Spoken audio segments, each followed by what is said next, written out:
Good morning, friends. I wholeheartedly invite you to this video class.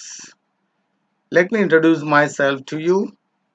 I am P. Krishnamurthy, lecturer in English working at Government Degree College for Women, WANAPARTHY. Dear friends, we have been talking about various things in our videos.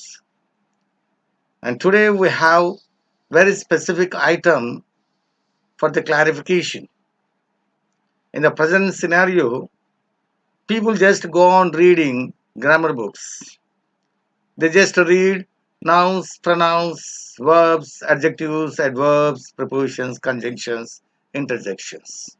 As long as they just go on reading, they don't get any doubts. Once they close the books, they'll get a lot of doubts.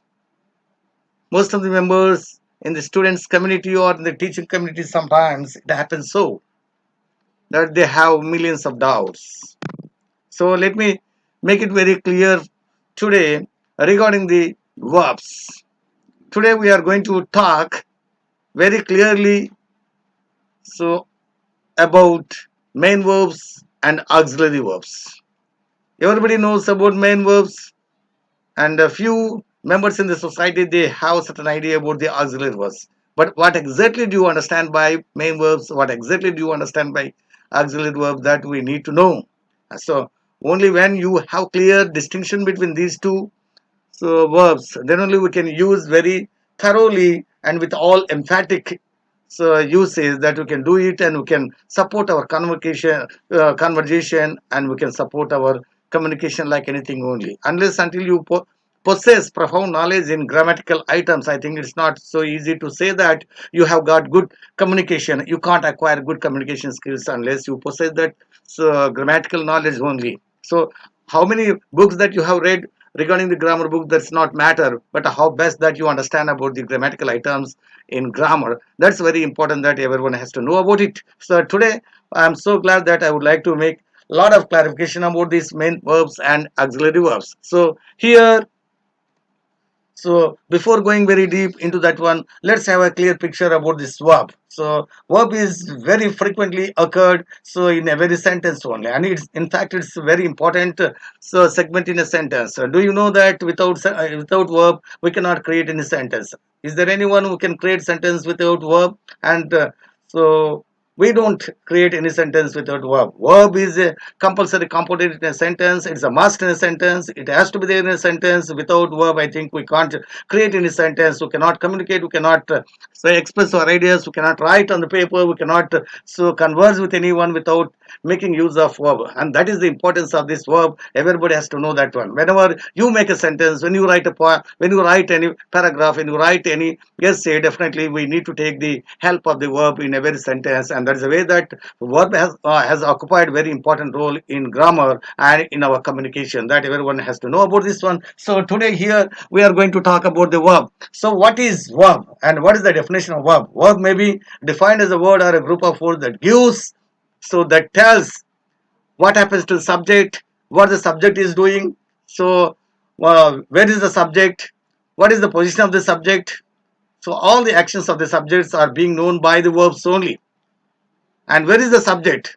So the the player is in the so rest is in the room. So the teacher is in the staff room. The students are there in the classroom. So here you are trying to know that where are these people, where are these subjects. So when I think about the first sentence, the player is in the so room. So here the subject, the player, where is subject? So subject is not doing an action, but we try to know from this verb. So is, the subject is in the room, the player is in the room, the students are in the class, the teacher is in the staff room. But so in some other sentences like that, he goes to school, they are playing on the ground, I'm teaching to the students of degree, and I'm talking to my friends, and we have taken a lot of videos on this topic. All these are the sentences. Now, in all these three sentences, that we come to know that the subject has been doing certain activities only. So here in the second classification of the sentences, now we come to know that so what action is being done. So he went to Hyderabad. So they left for Delhi. and he is coming to my native place. In all these sentences, you come to know that what the subject is doing and what was happened to the subject. The sun rises in the east, and there is a sentence, what the sun is doing. The sun rises in the east. So I go for a walk every morning. I read newspaper daily. In all these sentences, no, the actions of the subjects are being known. So in these sentences, that's why. So verb is a compulsory component that have been telling to you that without verb, I think we cannot create any sentence. So the main definition of the verb is a compulsory item in a sentence. It shows the action of the subject. It shows the position or status of the subject. So it shows the time of the action. It tells what happens to the subject, where is the subject, how is the subject. So everything is going to be disclosed by the verb only, and that is the importance of this verb in a sentence. So I think I'm so clear in explaining to you what is meant by verb. So let's move on to the next slide of our video. Here are some examples regarding the importance of the verb. So verb showing the action of the subject. So let us discuss these items and the importance of the verb in a very clear manner by just studying the examples, how the verbs are playing very important role in the sentences that we just make or create. So here is the first type of question. Here, verb showing the action of the subject. Verb showing the action of the subject. The sun rises in the east. So here in this sentence, so what's happened? What the sun is doing? What the sun is doing? What's happened there? So the sun rises. The subject, the sun rises in the east. So the action is denoted from this particular word rises. So that is the thing. Next one, the birds fly in the air. So the subject here is the birds. What do the birds do? The birds fly in the air. So the word fly is a main verb, it's a verb, and it's showing the action of the birds. So they are very important. And from this first bit that we come to know that the verbs always try to indicate the actions of the subject. When you come to the second one, so verbs showing the position or status of the subject. The book is on the table. Somebody ask a question to you, where is the book? I want to read that book. I just forgot reading that book. Maybe in the morning, I thought of reading that book, but I didn't read that book. I want to read that book. Where is the book? He may question to you. At that time, oh, the book is not with me. The book is on the table. The book is on the table. Here, action is not denoted. Action is not revealed in this particular sentence. But we come to know where the subject is. What is the position of the subject? What is the status of the subject? That we come to know from this one. The students are in the class. The students are in the class. Where are the students? You would like to know. Since you are a teacher and you would like to know when you go to college, when you go to university, you want to know, you want to take the class and you want to know where they are. So immediately you get an answer. The students are in the class. So here the students are not doing any action. So from this sentence you come to know that what is the position of the students? Where are they? The subject, where is the subject? The subject is in the class. What is the subject here in this particular sentence? The students. So the students is the subject. So the students are in the class. So the verb tells about the action of the subject. The verb tells about the position, status of the subject. So how is he? He's okay. This is called status. He is poor. He is rich. This is called status. Position, the social status. He is comfortable. How are you? I'm okay. I'm fine. So this is called position. How are you? I'm fine. So in this one, you are not denoting anything that the action of the subject, but you want to say how is the subject? What is the position of the subject? What is the status of the subject that you like to say? So coming to the third point here, verb showing the time or tense of the action. Verb not only explains the action of the subject, verb not only shows the position of the subject, but sometimes, so in most of the times, I could say that one verb shows the tense of the action, whether the action belongs to the present, whether the action belongs to the past. So like that, the verb shows the tense of the action. Here, the hero comes. Suppose you are watching any video of a movie. When you are watching any movie on TV screen, suddenly you think that here the hero comes. So it means that the hero comes. The action is taken place. The hero, the subject comes. So here, the When does he come? The action, the hero comes. Now, you want to say that the hero comes. You see there, the hero comes. He's coming, like that. So, come is a verb that shows that it shows that present action. So, I completed the homework. I completed my homework. I completed the homework. Suppose you want to say to your friend, and your friend might have asked a question to you, have you completed the homework? Suddenly you say that, oh, I completed my homework. And in that sentence, what do you want to say to the work that has been assigned to me, that has been completed, and you want to say that the so work was completed by me. So I completed my homework. I completed the work. The word completed, that tells about the action that refers to the past. So here you try to know that one, the majorly so activity of the verb is, so it shows the action of the subject, it shows the position of the subject, it shows the so status of the subject, it shows the tense of the action. In all the way, verb is very very important. So in a grammar, so it's very very important that everyone has to have very very profound knowledge about the usage of so verb. So today we are going to talk about these main verbs and auxiliary verbs. So let us go and study like that. So the verbs have been classified into two ways. The first method of classification, second method of classification. So people say in different manners, everyone has got his own and her own style of expression about the verbs. Somebody says that so main verbs, primary auxiliaries, or compulsory verbs. People have their own ways of expression, but however the expression might be, the content is same. That you should not be confused by the jargon that is being used by the people whoever teaches regarding the main verbs or auxiliary verbs only. So majorly the verbs are being classified into two categories. The first category is nothing but first method of classification, second method of classification. In this way, so you just try to know that there are two so two types of verbs. First method is one, second method is one. And what is the first method of classification? What kind of words, what kind of verbs that you come under first method? What kind of verbs that you are going to deal with under the second method? That you need to know.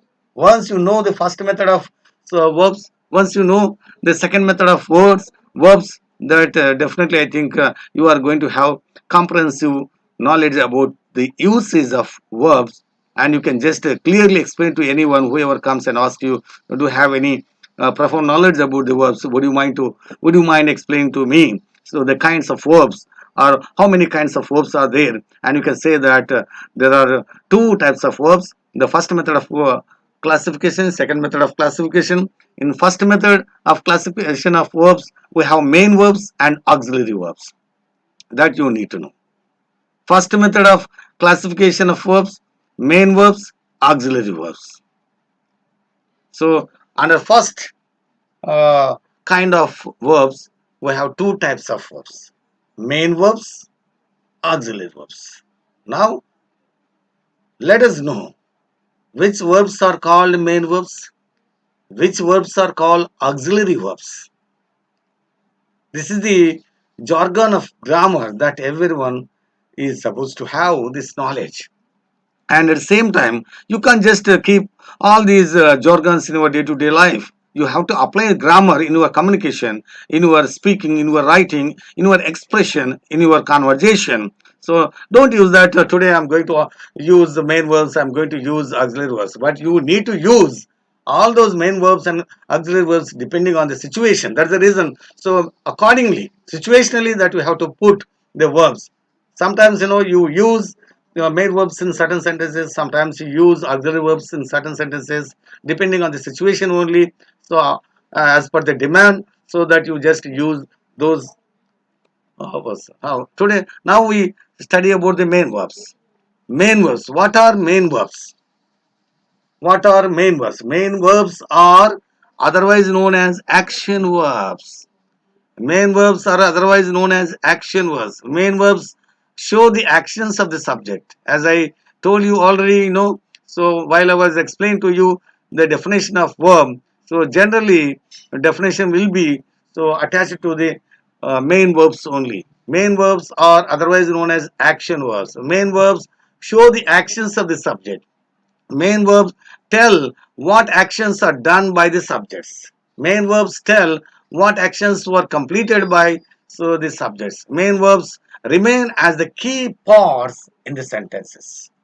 That's why you think that you take any sentence, main verb is very, very important component in that particular sentence. There might be auxiliary verb, there might be helping verb, there might be finite verb, there might be non-finite verb. Let's not bother about that one, whether a sentence has got a main verb or not. That's very important. That's very, very important, unless it possesses main verb. I think it's not going to be framed as a sentence in full.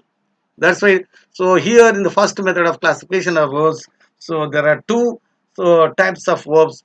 Main verbs and auxiliary verbs. Main verbs are those verbs which are the action verbs, which are the main verbs in the sentences, which tell the actions of the subjects, which show the actions of the subject, which remain as the key parts in the sentences, which tell what happens to the subject, and everything is about main verbs. Now, let us study the examples for main verbs. The stars shine in the sky. The stars shine in the sky. Here in this one, what is the main verb or which is the main verb? Shine is the main verb because shine is a word which is saying what is done by the stars? What action is done by the stars? The subject here in this particular sentence is the stars. The stars shine in the sky. Who is shining or who are shining in this particular sentence? The stars shine in the sky.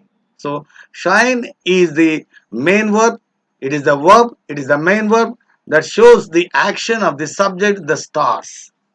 Just think, if that word is missing in that particular sentence, do you derive any kind of meaning from that particular sentence? You can't get any meaning at all.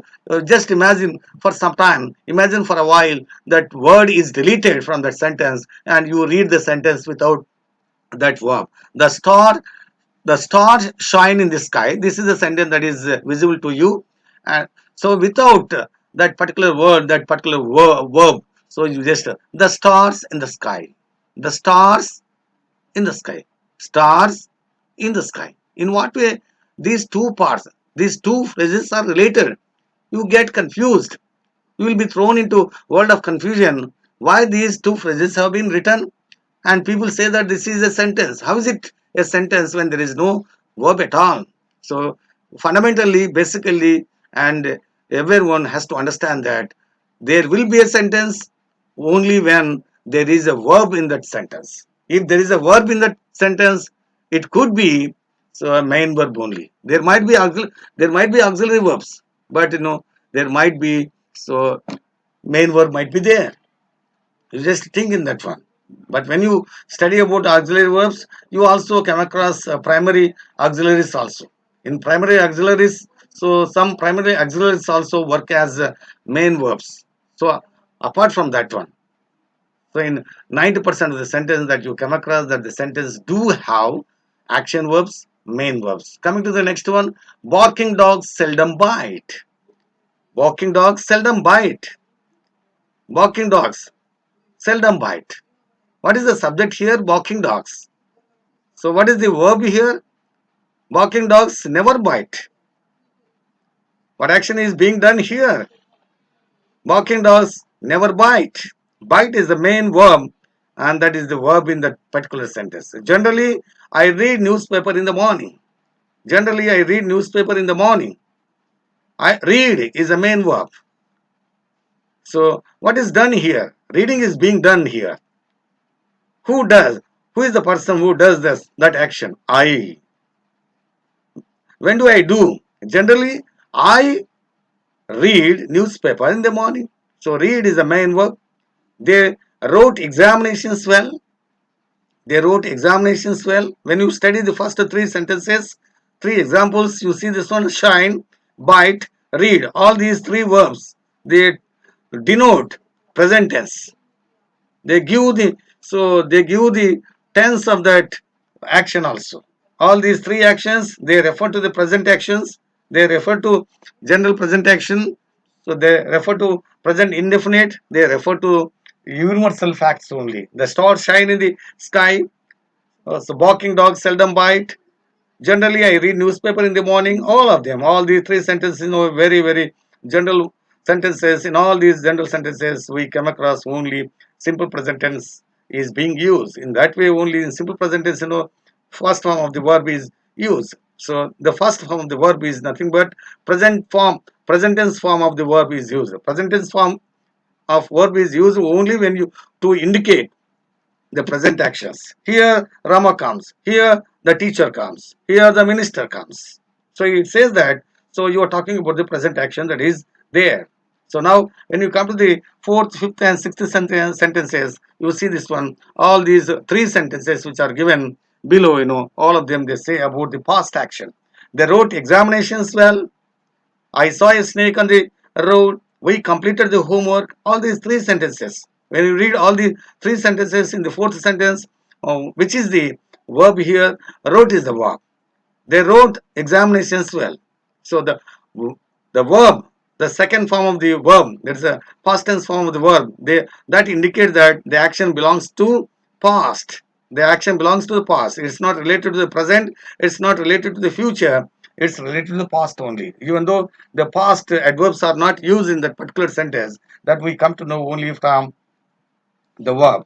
So that is the magic of the verb only. It gives, it tells, it denotes the action of the verb, it denotes the status and position of the verb, it denotes the tense of the action, whether it belongs to the present, past, like that. I saw a snake on the road. When did you see snake on the road? I saw a snake on the road. What did you see? I saw a snake on the road.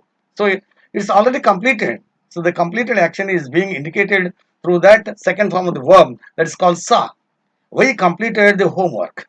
When did you complete? Of course, you might have completed the homework maybe in the morning, so early morning, maybe yesterday. It's not clearly mentioned with that adverb only, but when you read a sentence, particular sentence like this one, we completed the homework, we come to know that the action was completed because the second form of the verb has been used, and this is called main verb.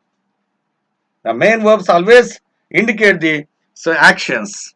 That's why main verbs are very very important. I know that everyone has got certain idea about this one, and I feel that everyone has got contented with whatever the explanation that is given to you. So shall we move on to this auxiliary verbs? Yeah. First one is main verbs. The uses of main verbs. What is a main verb? Where do we come across main verbs? So what do you understand by main verbs? How do we use the main verbs that we understand in the first section? That's called the first. In the first classification, we have got two verbs kinds: main verbs and auxiliary verbs. So we are moving to the second part of that first classification of verbs. The second one is called auxiliary verbs. What are called auxiliary verbs? We have main verbs already, but there are some auxiliary verbs. Auxiliary verbs are known as helping verbs. Auxiliary verbs are called assisting verbs. Auxiliary verbs help the main verbs. So, auxiliary verbs, otherwise known as assisting verbs. Auxiliary verbs, otherwise known as helping verbs. Auxiliary verbs always help the main verbs only. And that you try to understand. Auxiliary. So, they are not, so in most of the conditions, they are not compulsory. They are going to be so auxiliary. They are going to be helping. They are going to be the helping verbs to the main verbs. So again in auxiliary verbs, so the auxiliary verbs are divided into two categories. So in the verbs, two classifications have been done. The first classification has got main verbs and auxiliary verbs. That is the discussion explanation about the main verbs is completed. Now we are in the discussion and explanation of auxiliary verbs. The auxiliary verbs are divided into two categories. The first category is primary auxiliary verbs. The second one is so modal auxiliary verbs. So what are the primary auxiliary verbs? What are the modal auxiliary verbs? Let us see. Now, so we are going to talk about the primary auxiliary verbs. This is very, very important. Most of the students, most of the members who have been very, very keen in using English language, sometimes they do the mistake. So in case of primary auxiliary verbs only, they get confused in this aspect. When a person doesn't have complete and a thorough understanding about the primary auxiliary verbs, so he thinks the primary auxiliary verb is only a main verb, or it may be so linked up to that modal auxiliary verbs. No doubt, the primary auxiliary verbs, modal auxiliary verbs, they are so in the so auxiliary verbs only. But when you think about primary auxiliary verbs have got two responsibilities. First of all, let us know what are the primary auxiliary verbs. You know, be form verbs, have form verbs, do form verbs are all primary auxiliary verbs. Remember, my dear friends, what are the primary auxiliary verbs? Be form verbs, have form verbs, do form verbs. What are the be form verbs? Be, am, is, are, was, were. Have, has, had. And do form verbs. Do, does, did. All these are all the be form verbs. So primary auxiliary verbs can be used as, this is very, very, very important. I request all of you to have very keen on this point in understanding. Primary auxiliary verbs can be used as independent verbs. As independent verbs sometimes they are being used as helping verbs. Two uses have been given so for these primary auxiliary verbs. There are two uses of primary auxiliary verbs. All of us sometimes we feel that primary auxiliary verbs are otherwise known as auxiliary verbs. They will be used as helping verbs only. Okay. So they are being used as helping verbs only. But sometimes so they are being used as independent verbs also, like do form verbs, be form verbs, have form verbs. So primary auxiliary verbs can be used as independent verbs or helping verbs. This is called I am a lecturer in English. I am a lecturer in English. Working at GDC Women WANAPARTHY. I am in my lab.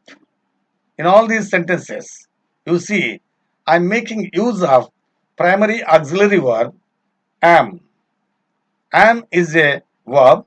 It's a primary auxiliary verb. It is being used as the independent verb in that particular sentence. She is a student.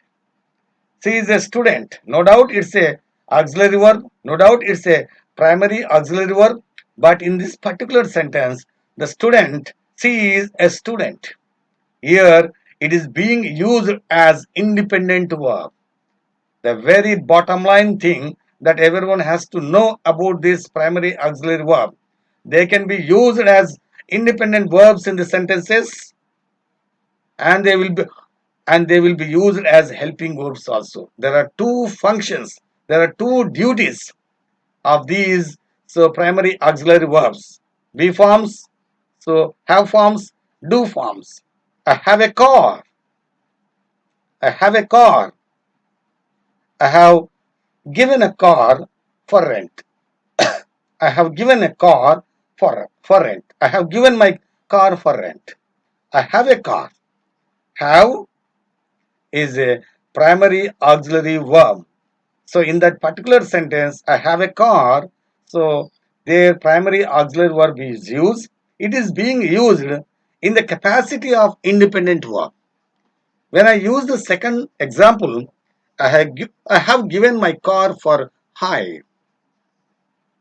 Then in the second sentence, have the same verb is not used as independent verb. It is being used as helping verb to the main verb. Given. Given is the main verb in that particular sentence, and have is going to assist that one. In that way, when you understand that one, have is the helping verb to the main verb that is called given. But whereas in the previous sentence, in the first sentence, it is going to be an independent verb. That's a very, very specific idea about these primary auxiliary verbs. So they do have two responsibilities. Sometimes they remain as independent verbs in the sentences. Sometimes they will be used as helping verbs in the sentences. For example, here I'll give one more example. So from the slide, we have a test tomorrow. We have a test tomorrow. Here is an example. We have a test tomorrow. Have is used as an independent verb. Here it is not used as an auxiliary. It is not used as helping verb. For your kind information, you try to make it a very, very important point here. We have a test tomorrow. So she has a bag. She has a car. So like that. So have is used as independent verb. When you come to the second one, we have studied for the exam. You see the second sentence? We have studied for the exam. In the first sentence, have is used. There, have is used as independent verb. It is being used as main verb. Though it is a primary auxiliary, but it is performing the duty of main verb, independent verb. So when you come to the second sentence, have is used. We have studied for the exam. Have is used as helping verb to the main verb study. There in the second sentence, study is the main verb. And what is the duty being done by this particular verb? So have is a primary auxiliary verb that is not being used as independent verb in the second sentence. It is assisting to the main verb study. Got idea? I think so. I know that everyone has got idea about the usage of primary auxiliary verb. That's very important, my dear friends. So of all the things in this first classification, so main verbs, there won't be any problem using main verbs. When you come to the helping verbs also, you don't have any problem. But in the auxiliary verbs, there are two categories: primary auxiliary verbs and modal auxiliary verbs. Primary auxiliary verbs are being used sometimes as independent verbs, sometimes they are used as helping verbs. That is that clear to you? I hope everyone has understood this one, and we'll move on to the modal auxiliary verbs. So here are modal auxiliary verbs. So there is need to know what do you understand by modal auxiliary verbs. Before that one, we try to know what are the modal auxiliary verbs. Modal. What do you understand by modal? So modal means indicate the tense, mood, voice, tone. Modal auxiliary. Modal means it indicates mood of the subject, tense of the tense of the action. It gives the tone of the speaker. It gives the voice of the speaker and